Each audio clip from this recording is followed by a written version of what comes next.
Catalyst होता है वो हमारे पास इनऑर्गेनिक कैटलिस्ट से डिफर करता है। किस वेज में? हमारे पास ना एक तो एंजाइम का कैटलिस्ट हो गया और एक होता है इनऑर्गेनिक कैटलिस्ट का। तो एनसीईआरटी ने दोनों में कंपैरिजन बता रखा है। एनसीईआरटी क्या बोलती है कि जो इनऑर्गेनिक कैटलिस्ट होता है वो हाई टेम्परेचर पे भी अच्छे से वर्क करता है, बट हमारे पास जो एंजाइम कैटलिस्ट होता है वो हमारे पास 40 डिग्री सेल्सियस से अबव टेम्परेचर में हमारे पास डीनेचर हो जाता है, right. So inorganic catalyst work efficiently at high temperature and high pressure, while enzyme get damaged at high temperature above 40 degree Celsius.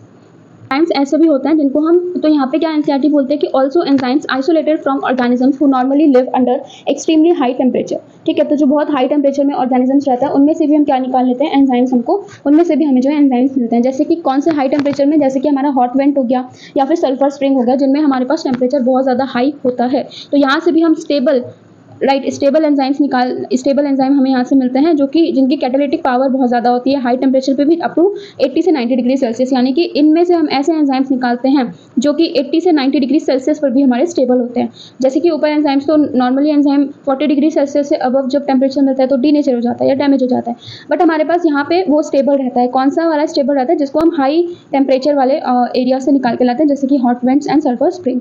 अब हमारे पास बेसिकली इन एंजाइम्स की क्वालिटी क्या है जिनको हम यहाँ से निकाल के ला रहे हैं कि ये जो है thermal stability is the main quality of that enzyme. कि हमारे पास जो है थर्मल स्टेबिलिटी हो रही है जो कि इंपॉर्टेंट क्वालिटी है उन एंजाइम्स की, जिनको हम कहाँ से आइसोलेट कर रहे हैं, ऑब्टेन कर रहे हैं थर्मोफिलिक ऑर्गेनिज्म से। थर्मोफिलिक ऑर्गेनिज्म क्या होता है हमारे पास में, जिसमें एक्सट्रीमली हाई टेम्परेचर में ऑर्गेनिजम्स रहते हैं, उनको हम बोलते हैं थर्मोफिलिक ऑर्गेनिजम्स, जिसका एग्जाम्पल एनसीईआरटी में दे रखा है थर्मस एक्वाटिकस बैक्टीरिया। अब ये कहाँ पे दे रखा है? ये बायोटेक्नोलॉजी में दे रखा है, बायोमोलिक्यूल्स में नहीं गिवन है, बट एनसीईआरटी में है, मतलब है। तो थर्मस एक्वाटिकस बैक्टीरिया से हमको क्या मिलता है? एंजाइम मिलता है। एंजाइम का नाम क्या है? टेक पॉलीमरेज है, जिसका बहुत ज़्यादा यूज होने वाला है हमारे जेनेटिक्स वाले पोर्शन में, हमारे बायोटेक्नोलॉजी वाले पोर्शन में, राइट। तो ये हो गया हमारा एंजाइम्स के बारे में जो बेसिक इंट्रोडक्शन है वो। So that's complete the enzymes का बेसिक इंट्रोडक्शन।